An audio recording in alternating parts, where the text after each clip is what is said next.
Kapan terakhir kali kalian ke minimarket, sekolah, atau kemana-mana jalan kaki? Atau kapan terakhir kali kalian lihat orang jalan kaki? Apakah kalian sering lihat orang jalan kaki? Apakah banyak orang yang jalan kaki? Mayoritas jawaban bakal bilang di Indonesia itu orang jalan kaki itu jarang. Tapi kenapa? Masa sih semua orang Indonesia pada mager semua? Kok bisa?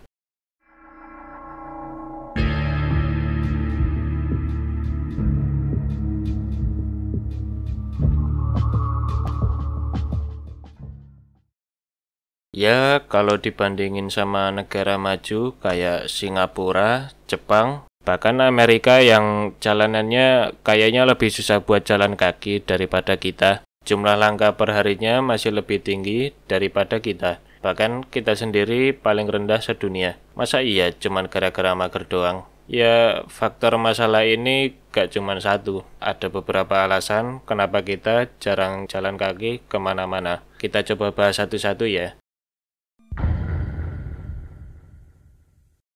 Kalau dilihat-lihat, jalanan kita itu bukan dibikin untuk jalan kaki. Banyak jalanan yang lebar dan penuh dengan aspal, tapi trotoarnya ya kayak gini.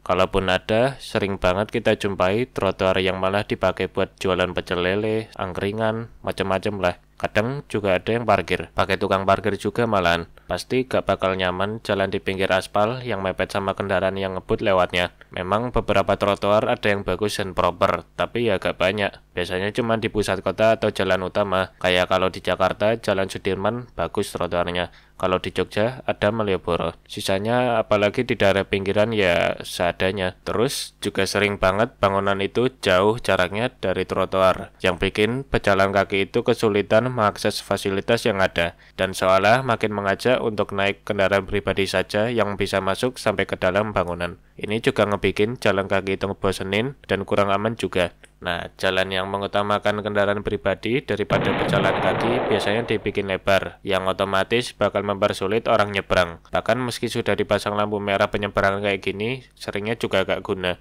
Ya karena banyak pula pengendara yang gak peduli orang mau nyebrang. Mereka gak bakal ngasih orang yang mau nyebrang jalan mau sampai kapanpun juga. Selain itu, banyak jalanan kita itu udah sempit, tapi rame kendaraan. Biasanya juga di jalan-jalan sempit ini yang paling banyak trotoar yang jelek. Kalau udah gini ya gak ada tempat lagi buat jalan kaki. Satu-satunya tempat yang bisa dipakai jalan ya bagian yang ada aspalnya. Padahal kendaraan lewat situ semua.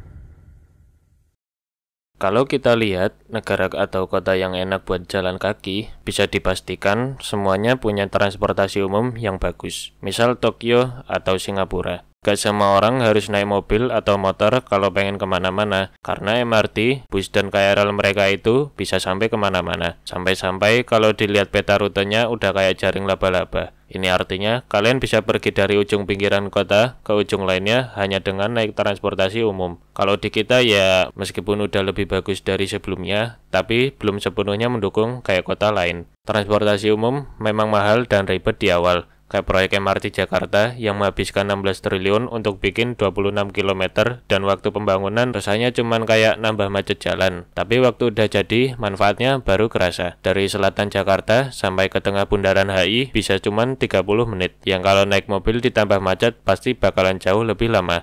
Nah, terus juga warga kita suka banget sama yang namanya sepeda motor. Kecil, gampang bawanya, murah lagi. Kemahalan, kan bisa nyicil. Sekarang banyak yang nawarin pinjaman, bahkan mulai dari DP 0%. Tapi kalau semuanya naik motor, ya bakalan jadi kayak gini. Entah siapa yang salah. Ya emang enak naik motor, tapi itu bukan pilihan terbaik. Bayangin aja, kapasitas yang bisa ditampung kendaraan umum, contoh aja bus, kalau dibandingin sama motor, bakal efisien banget. Ditambah lagi, kalau motor itu gerakannya per individu, yang pasti gak efektif dan berpotensi tinggi bikin macet. Kalau dibandingin bis, yang geraknya cuma satu, bakalan bisa gerak lebih cepat. Terus, yang bikin tambah banyak orang yang punya motor, ya jelas aja. Motor itu harganya gak mahal. Meskipun akhir-akhir ini, kayaknya harga motor udah agak gak masuk akal. Tapi ya, kenyataannya tetap banyak yang beli. Pasti kalian mikir juga, Indonesia kan panas, wajar dong kalau malas jalan. Ya gak salah, Indonesia itu memang daerah tropis yang hampir setiap saatnya panas. Jadi ya agak ngerepotin kalau mesti jalan kaki. Tapi negara tetangga kita ternyata gak males-males amat buat jalan kaki. Singapura kan kurang lebih iklimnya sama-sama juga, tapi mereka tetap jalan kaki. Itu karena pemerintah mereka memang memaksa, karena di sana harga kendaraan pribadi itu mahal banget, jadi gak ada pilihan lain. Selain itu, sebenarnya kendaraan pribadi bisa nambah polusi yang ujung-ujungnya juga bisa nambah panas. Memang jalanan di sana itu lebih ramah dan nyaman buat jalan kaki. Kalau dibandingin sama kita, tempat kita buat jalan kaki itu seringnya jarang ada peneduh seperti pohon yang bisa ngurangin panas matahari. Tapi kalau dipikir-pikir, sebenarnya di negara 4 musim, kalau musim panas itu panasnya melebihi Indonesia, tapi tetap aja warganya jalan kaki. Berarti ya wajar aja mau apapun cuacanya tetap jalan kaki. Andai pun hujan deras juga gak bakalan nyaman naik motor juga. Kan bisa pakai jas hujan. Kalau begitu jalan kaki juga bisa pakai payung dong harusnya.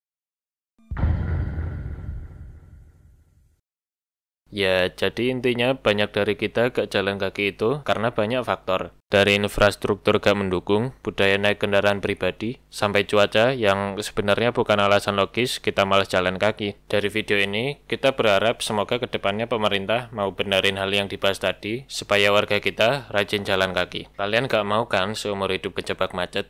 Udah gitu aja, makasih udah mau nonton, dan jangan lupa